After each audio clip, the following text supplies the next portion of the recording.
In this tutorial, I'm going to give you a quick introduction to the quick style list, a little bit about how it works, and I'm also going to show you a broader list of styles that are available in the template. Because one of the questions that you might have run into is whether or not these styles that you have in this list, whether or not these are the only styles that are predefined or that you can use in your document. And of course the answer is no, and you can find that out if you come, for example, to Abstract. If I right click if my cursor is in the context of this style and I right click in the context sensitive menu, I come down to Styles, and you see this style is called THS Header Non-Table of Context. So that style does not show up in my quick style list. If I do a quick run through, you'll see that's the case. And it's the same with some other styles. For example, the abbreviation style.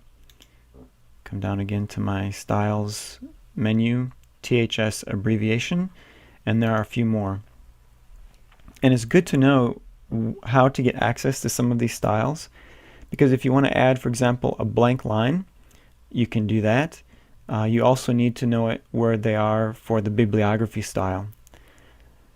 So to get access to those other styles, you just come up to the ribbon, to the Styles group, and click on this arrow that's in the bottom right corner, and this will open up your Styles window. So click on that arrow, and these are all the styles that are used in this document, and these are all the styles that are predefined for use in this document, even if they're not used in the document right now.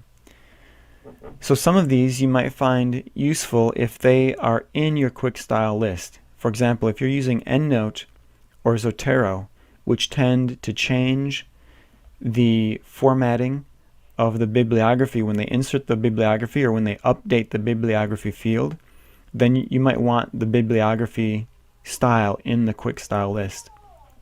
To do that, find the style you want in the Styles window, click on the down arrow next to the style, and then just click on Add to Quick Style Gallery. When you do that, when you come over to your quick style list or quick style gallery, and you go to the bottom of the list, you'll find that bibliography is now in that list. If there are styles in here that you don't use and think you'll never use, like maybe you want to get rid of list start, all you need to do, because you're not using numbered lists, all you need to do is hover over that style, right click, and then click on Remove from Quick Style Gallery. So that's all there is to it. In the next tutorial, I plan on showing you how to create your own style and how to add that to your quick style list. It's very easy to do, and it's useful, for example, if you're taking notes, inline notes to yourself, for example, to remember to look up a certain reference or to double check a statement that you've made, and you maybe write some text and highlight it, or whatever style you use for your notes. You can use a predefined style for your notes, and then it's very easy to navigate through your notes and make sure that you have all of them taken care of before you print out the document. So that's it for this tutorial.